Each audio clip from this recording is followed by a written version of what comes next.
సార్వత్రిక ఎన్నికల నేపథ్యంలో మెగాస్టార్ చిరంజీవి చంద్రబాబు గారితో భేటీ కాబోతున్నారు అంటూ ఒక వార్త ఇప్పుడు సోషల్ మీడియాలో చక్కర్లు కొడుతున్నటువంటి నేపథ్యంలో అసలు నిజంగా ఎన్నికల నేపథ్యంలోనే మెగాస్టార్ చిరంజీవి గారు చంద్రబాబు గారితో భేటీ కాబోతున్నారా? ఆ తరువాత పిఠాపురంలో ఎన్నికల ప్రచారంలో ఆయన పాల్గొనబోతున్నారా అనే విషయాలకు సంబంధించి మనతో మాట్లాడేందుకు, చర్చించేందుకు ప్రముఖ రాజకీయ విశ్లేషకులు కృష్ణకుమారి గారు మనతో ఉన్నారు. మేడంతో మాట్లాడదాం. మేడం నమస్తే. నమస్తే మేడం, సార్వత్రిక ఎన్నికల నేపథ్యంలో మెగాస్టార్ చిరంజీవి గారు చంద్రబాబు గారితో భేటీ కాబోతున్నారు. భేటీ అయిన తరువాత పిఠాపురంలో ఆయన ఎన్నికల ప్రచారంలో పాల్గొనే అవకాశం ఉంది అంటూ కూడా ఒక వార్త ఇప్పుడు సోషల్ మీడియాలో చక్కర్లు కొడుతూ ఉంది. ఏంటి మేడం దీని మీద మీ విశ్లేషణ? చిరంజీవి గారు ఏంటండి, చిరంజీవి గారు ఒక్కళ్ళే కాదు, చిరంజీవి గారు వెళ్ళి కలవటానికి ఇప్పుడు రాజకీయాలు కూడా ఎట్లా ఉన్నాయంటే ఎవరు ఎటువైపు ఉన్నారో తేల్చడం కష్టంగా ఉంది. ఒకానొక సందర్భంలో కాంగ్రెస్ గెలుపుకి నేను పనిచేస్తాను అని చిరంజీవి అన్నారు. కానీ ఆయన ఉద్దేశం ఏంటంటే అనుకున్న స్థాయిలో ఆంధ్రప్రదేశ్లో కాంగ్రెస్ పుంజుకోలేదు కాబట్టి ఆయన కొంచెం కామ్ అయిపోయారు. ఇప్పుడు హవా అంతా చంద్రబాబు నాయుడు, పవన్ కళ్యాణ్ మీదుగా వెళ్తుంది అక్కడ హవా అంతా. మరి ఈ హవా ఇలా వెళ్తున్నప్పుడు ఒక స్పెషల్ కాన్సన్ట్రేషను మోడీకి, అమిత్ షాకి కూడా వచ్చింది ఆంధ్రప్రదేశ్ మీద. ఎందుకు వచ్చింది, అసలు ఇన్ని మార్పులు ఎందుకు జరుగుతున్నాయి అంటే ప్రెస్ ఎప్పుడైనా సరే అండి ఎంత పక్షపాత ధోరణి వహిస్తుంది అనుకున్నా కానీ ఎంతో కొంత వాళ్ళు ఇంటర్వ్యూల రూపంలో వాస్తవాల్ని ప్రజలకు పంపిస్తారు. వాళ్ళ ఒక స్టాండ్ తీసుకోకపోవచ్చు కానీ వాళ్ళ ఇంటర్వ్యూ ఒక స్టాండ్ తీసుకుంటుంది. ఆ ఇంటర్వ్యూ వెళ్తుంది ప్రజల్లోకి. వెళ్ళినప్పుడు ఆ ఇంటర్వ్యూ ద్వారా ఎవరు స్ట్రాంగ్గా ఉన్నారు, చిలక పలుకులు పలుకుతుంది మీడియా ఒక్కొక్కసారి, కానీ చెప్పకనే చెప్తుంది, కొంచెం సటల్గా చెప్పే అవకాశాలు కూడా ఉంటుంటాయి. అలాంటి అవకాశం ఈ మధ్య ఆంధ్రప్రదేశ్లో వచ్చింది. ఏంటంటే టైమ్స్ నౌ వాళ్ళు, రాజ్దీప్ సర్దేశాయి, ఇండియా టుడే వాళ్ళు, రకరకాల వాళ్ళు వచ్చి ఇంటర్వ్యూలు చేస్తున్నారు. ఎవరెవరిని చేస్తున్నారు? జగన్మోహన్ రెడ్డిని చేస్తున్నారు, చంద్రబాబు నాయుడిని చేస్తున్నారు, లోకేష్ని కూడా చేస్తున్నారు, పవన్ కళ్యాణ్ కూడా చేశారు, పవన్ కళ్యాణ్ని కూడా చేస్తున్నారు. చేస్తూ ఉంటే ఆ ఇంటర్వ్యూలు ప్రజల్లోకి వెళ్ళినప్పుడల్లా అర్థమవుతుంది ఏంటి అంటే ఒక ఇండియా టుడే నుంచి ఒక లేడీ వచ్చి జగన్మోహన్ రెడ్డిని ఇంటర్వ్యూ చేస్తే ఆమె ఒక ప్రశ్న వేశారు.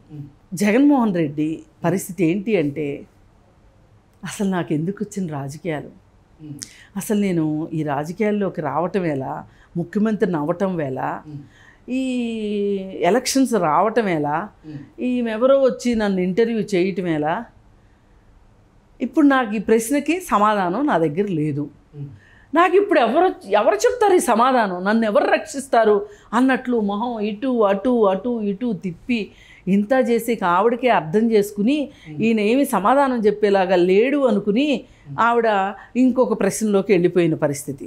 ఓకే, మొన్న వైజాగ్లో సోషల్ మీడియా ఇన్ఫ్లుయెన్సర్స్ మీటింగ్లో అడిగితే కూడా సమాధానం చెప్పకపోతే ఆపద్బాంధవుడిలాగా వచ్చి సజ్జల భార్గవ్ రెడ్డి ఈయన్ని రక్షించాడో తెలియదు, భక్షించాడో తెలియదు, కానీ మొత్తానికైతే వచ్చి కవర్ చేసే ప్రయత్నం చేశాడు. ఇక్కడ అలాంటి ప్రశ్న కూడా లేదు.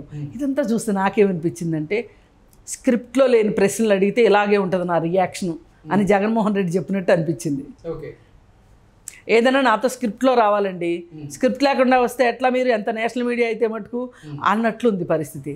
మరి ఇలాగే చంద్రబాబు నాయుడిని ఇంటర్వ్యూ చేసినప్పుడు కానీ, పవన్ కళ్యాణ్ని చేసినప్పుడు కానీ, లోకేష్ని చేసినప్పుడు కానీ ఇలాంటి వింత పరిస్థితి లేదు. అంటే ఈ ప్రశ్ని రాజ్దీప్ సర్దేశాయిని వేసిన ప్రశ్నల్ని అడగటం చూస్తే గనక, సమాధానాలు చెప్పటం చూస్తే గనక చాలా ఇబ్బంది పడ్డాడు జగన్ రెడ్డి. ఎంత ఇబ్బంది పడ్డాడు అంటే వివేకానంద రెడ్డి హత్య జరిగినప్పుడు ప్రెస్ను ఉద్దేశించి అతను మాట్లాడుతూ మొత్తం సీన్ బై సీను స్క్రిప్ట్ ప్రకారం మాట్లాడాడు కదా. మాట్లాడినప్పుడు కూడా ఆయన అంత కంగారు పడలా. ఎందుకంటే దానికి ఆన్సర్ నాకు ఈ మధ్య తెలిసింది, వివేకం సినిమా వచ్చాక తెలిసింది. ఓకే, తొందరగా ఇక్కడ పరిస్థితులు ఏవి బాగోలేదని అవినాష్ రెడ్డి ఫోన్ చేసినప్పుడు అవినాష్ రెడ్డి క్యారెక్టరు జగన్మోహన్ రెడ్డి క్యారెక్టర్ ఏమంటుందంటే భారతీ క్యారెక్టర్ తోటి స్క్రిప్ట్ ఏది అని అడుగుతూ ఉంటాడు. అంటే స్క్రిప్ట్ వస్తే కానీ బయలుదేరాడు ఈయన అక్కడికి వెళ్ళి ఆ స్క్రిప్ట్ ప్రకారం అంటే సీన్ బై సీను ఏం చేశారు ఎట్లా చేశారు చూసి అక్కడికి వెళ్ళి అదే చెప్పేశాడు అనమాట. ఇది జగన్మోహన్ రెడ్డి వ్యవహారం, ప్రెస్తో వ్యవహరించే వ్యవహారం. మరి ఇలాంటి పరిస్థితుల్లో ఇక్కడ ఈ ఆపోజిట్గా ఉన్న వాళ్ళేమో దూసుకుపోతున్నారు, జగన్మోహన్ రెడ్డి పరిస్థితి ఏమో నీళ్లు నవ్వులుతున్నాడు.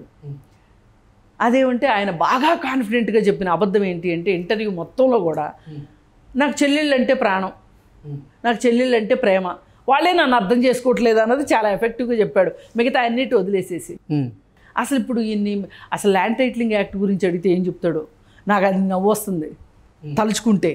అంటే ఇలాంటి పరిస్థితులు వచ్చేసరికి అంటే ఎలా ఉంటుందంటేనండి ఎప్పుడైనా సరే ఎవరైనా గెలుపు వైపే వెళ్ళాలని చూస్తారండి, అది మానవ సహజం. ఓడిపోతున్న వాళ్ళని ఓడిపోతున్నారు అనే ఒక అనుమానం వస్తే గనక వాళ్ళని ఇంటి పక్క కుక్క కూడా దేకదంటారు. అదే పరిస్థితి ఇప్పుడు జగన్మోహన్ రెడ్డి విషయంలో కనిపిస్తుంది. ఇప్పుడు చిరంజీవి పనిగట్టుకుని ఆయన డైరెక్ట్గా పిఠాపురం వెళ్ళొచ్చు, కానీ విజయవాడలో ఆగి చంద్రబాబు నాయుడిని కలిసి మాట్లాడి వెళ్ళడము అనేది ఇప్పుడు చంద్రబాబు నాయుడు పరిస్థితిని రోజు రోజుకి ఎలివేట్ చేస్తున్నట్లుంది. ఓకే, దానికి తోడు ఇప్పుడు అమిత్ షా కావచ్చు, మోడీ కావచ్చు, చంద్రబాబు నాయుడు గురించి మాట్లాడటం కావచ్చు, సభల్లో మొదటి సభ చాలా పేలవంగా జరిగింది. ఒక 10 రోజుల క్రితం 8 రోజుల క్రితం జరిగిన సభ, దానిలో అస్సలు జగన్మోహన్ రెడ్డిని ఊసెత్తలేదు. పైగా జగన్ బాబు అని సంబోధించాడు మోడీ ఆ మీటింగ్లో. ఈ మీటింగ్లోనేమో జగన్ ఒక దొంగ, జగన్ జైలుకి వెళ్ళటానికి సిద్ధం, ఇవన్నీ మాట్లాడాడు. ఇప్పుడు అంటే జగన్మోహన్ రెడ్డి ఓటమి ఎప్పుడైతే ఖాయమవుతుంది అని అర్థమైందో, అంటే ఇంకా జగన్మోహన్ రెడ్డి ఓటమి ఖాయమైతే కనుక గెలిచేది ఎవరు, చంద్రబాబు నాయుడే కదా.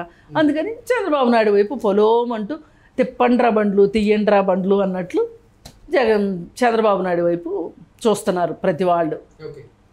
అందులో భాగంగానే చిరంజీవి గారు వెళ్ళడం, ఇంకా చాలామంది వస్తారు.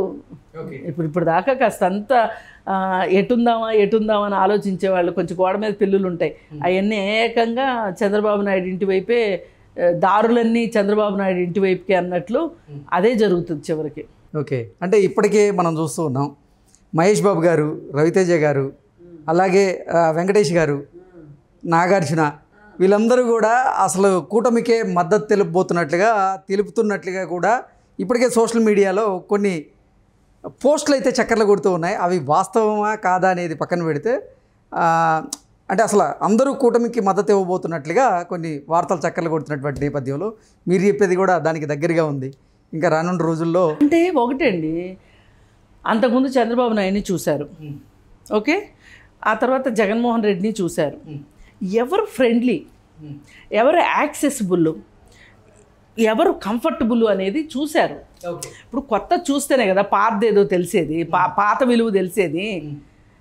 అందుకని వీళ్ళందరికీ తత్వం బోధపడి దారికి వస్తున్నారని చెప్పుకోవచ్చు. అందుకే అన్ని దారులు వాళ్ళ చంద్రబాబు నాయుడు వైపుకే ఉన్నాయని చెప్పుకోవడం పెద్ద ఆశ్చర్యం ఏమీ లేదు. Okay madam, thank you so much. Thank you.